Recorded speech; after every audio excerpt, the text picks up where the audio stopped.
Pelo menos 46 mil crianças e adolescentes vivem hoje em abrigos no Brasil.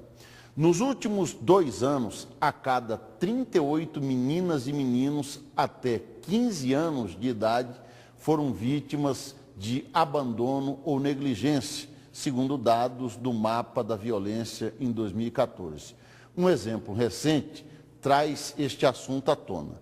Na semana passada, aqui em Cuiabá, um garoto de apenas 3 anos foi deixado à própria sorte no canteiro central de uma das avenidas mais movimentadas aqui na capital e chocou os policiais acionados para atender esta ocorrência. Situações de abandono como essa, embora criminosas, infelizmente vêm se tornando cada vez mais comuns. Sobre este assunto, você vai conferir agora uma reportagem especial com a jornalista Luciana Gaviria. Veja aí. Na maior cidade de Mato Grosso, crianças são abandonadas. Estes 2 processos na mesa do conselheiro tutelar de Várzea Grande são histórias de vida de 3 crianças. As primeiras páginas da vida delas são um verdadeiro drama. Um deles é o registro de abandono de uma criança de 2 anos. Foi deixada sozinha por vários dias. A mãe é usuária de drogas, o pai, presidiário. O outro caso, 2 irmãos, um de 5 anos e outro de 9. Eles moravam apenas com o pai, que os deixou com uma vizinha e nunca mais apareceu. A gente depara com muita situação como uma semelhança como essa daí, que a gente depara a dia aqui no Conselho Tutelar da Unidade Centro Várzea Grande.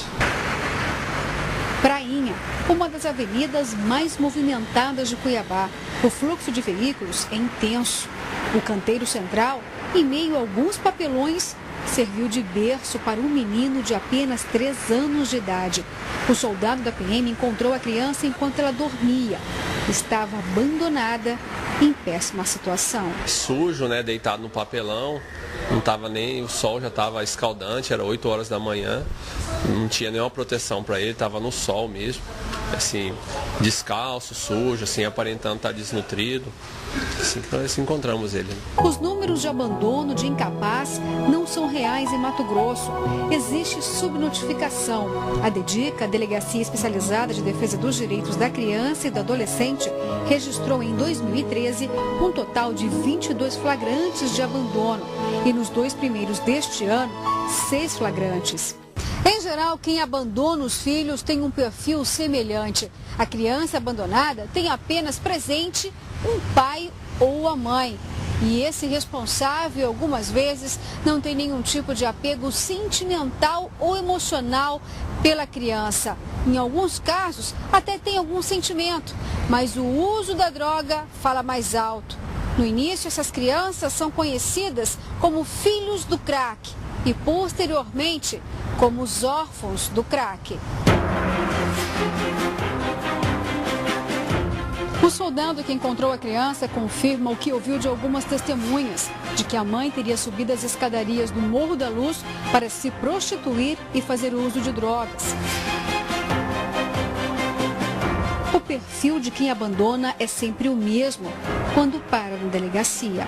Tem mães realmente que não tem intenção mesmo, não quer os filhos, acha que a criança é um estorvo, que atrapalha e que não tem a intenção mesmo de ficar com a criança e deliberadamente abandona essa criança. E tem casos também que a gente vê que a mãe nutre aquele amor pela criança, né? Mas a própria situação em que ela encontra, envolvida no mundo das drogas, ela acaba ficando vulnerável a essa situação. Os casos comovem até os profissionais já acostumados com a realidade. Choca muita gente, a gente fica muito preocupado, como se fosse o filho da gente, aquele momento de muita tristeza de ver aquela situação. E é uma cena assim que choca bastante mesmo. Tanto eu quanto o outro policial também tem filho. E assim, ver uma criança naquela situação assim, com certeza choca qualquer pessoa, uma criança daquele jeito, né, abandonado, sem nada, assim, é muito triste mesmo. Se adultos que não têm laço familiar com as crianças sofrem com os casos, imaginam então as crianças que sentem na pele a dor do abandono. normalmente são crianças de baixa idade, de até no máximo 3 anos, né? São crianças encontradas de forma precária, subnutrida, maltratada, assim, que há sinais assim explícitos de abandono realmente. Uma criança de 2 anos cuidar de uma criança de 1 ano, como que é, né? É um bebê cuidando de outro bebê. Tava toda suja, toda mijada, casa tudo bagunçada. A gente fica muito preocupado, porque isso aí não tem amor para essa criança. Aparentemente ele não fala, né, assim.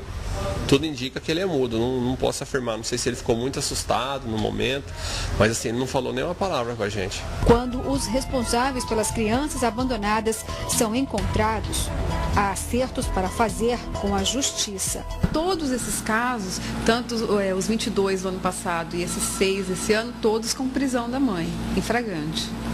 Agora, qual pode ser a pena dessa mãe? Então, varia de 6 meses a 3 anos de prisão de detenção. Os menores são abrigados quando o retorno para a família fica impossível. E em abrigos do governo, elas são habilitadas para adoção. Para dar continuidade a este assunto, eu converso ao vivo com a repórter Luciana Gavilha, que está ao lado da advogada especialista neste assunto. Ela é especialista em direito da criança e do adolescente, a doutora Rosarinha Bastos. Luciana, falta aí política pública nesse caso de abandono que a gente acabou de ver aí. Enfim, vamos tentar compreender melhor essa situação, né? Porque conselhos tutelares batem duro em residências particulares, né? Se a criança está sendo bem tratada no lar. E a dúvida fica o seguinte, para essas pessoas que moram nas ruas, filhos que acompanham usuários de drogas, né, não há fiscalização, enfim, nada melhor do que uma especialista no assunto para falar para a gente a respeito deste assunto, né? Boa noite, Luciana. Boa noite, Toninho. Olha, como você mesmo disse, políticas públicas existem, mas o que se questiona é a eficácia dela. Um exemplo claro são as clínicas de recuperação. Para essas mães, por exemplo, que abandonam os filhos, existem clínicas, mas a maioria é particular e nem todas têm acesso à clínica pública. Existem creches, né, para deixar as crianças, mas existe uma demanda reprimida muito grande de mães que precisam trabalhar, reestruturar a vida e não tem onde deixar essas crianças. E também tem aí uma política do governo federal, o CRAC, é possível vencer, mas ainda não foi implementado em uma cidade como Cuiabá, por exemplo. Então as políticas existem, mas nem todo mundo tem acesso. Quem vai falar um pouquinho sobre isso com a gente é a doutora Rosarinha Bastos, que é especialista no direito da criança e adolescente. Realmente, políticas públicas ainda é um problema. Não é um problema a política em si, mas a execução dessas políticas no tempo e na hora em que elas têm que ser executadas, né? E aí nós estamos notando a ausência de 2 políticas públicas fundamentais. Uma, que é a de combate à drogadição e mesmo ao alcoolismo, porque todo mundo que se droga tem o álcool por trás. E principalmente a ausência de políticas públicas na área da defesa dos direitos da criança e do adolescente, né? Porque nós não podemos apenas ver a doença, mas ver o doente, né? Então, quem é essa mãe que abandonou? Quem são essas mães que abandonam os filhos? Por que elas fazem isso? É só um ato de omissão e negligência? Apenas um crime de abandono material? Ou elas são portadoras de alguma patologia que não tem ninguém que cuidem delas também? Elas necessitam de cuidados ou não? Nada justifica o abandono de um filho, absolutamente, né? Mas nós também temos que olhar para aquela pessoa que abandonou, o porquê que ela fez isso, por que está acontecendo isso.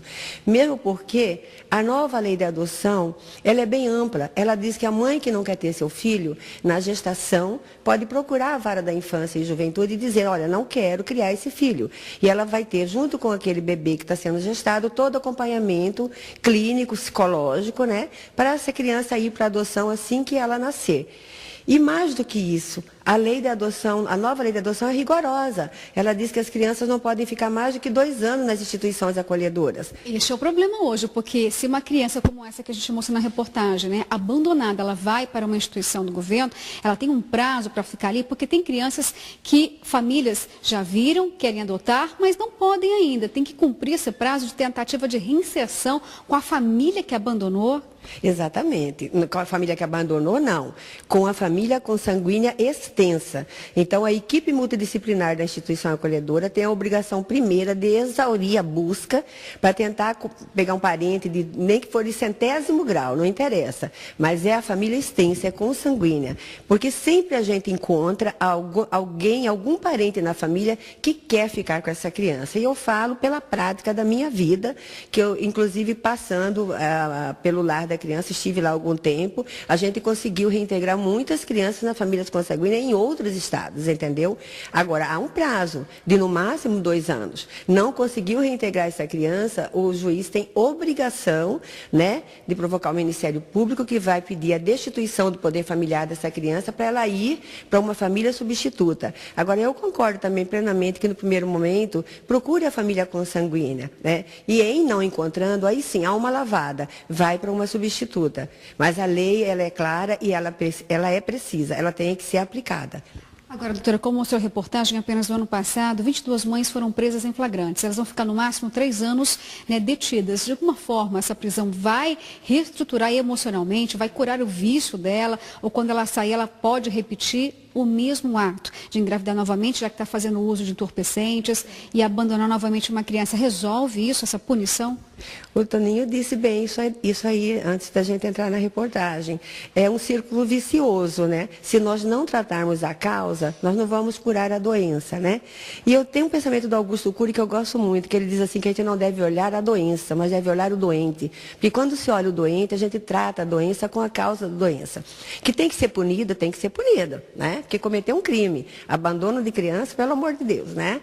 Agora, não adianta você punir uma pessoa que não responde pelos seus atos da vida civil, entendeu? Entendo que deveria ter a punição, mas com um tratamento, para trazer essa pessoa saudável de volta à sociedade e talvez até essa pessoa assumir esse filho que um dia, em virtude da drogadição, do alcoolismo, ou o que quer que seja, ela tenha abandonado, se for o caso. Porque se foi um abandono deliberado, ela tem mais é que perder a guarda dessa criança, o poder familiar dessa criança, desse adolescente, que tem que ir para uma adoção ou para a família extensa. Agora, doutora, para a gente encerrar nessa entrevista, quando o pai ou a mãe realmente não tem mais condições de ter essa criança novamente, essa criança vai para uma instituição.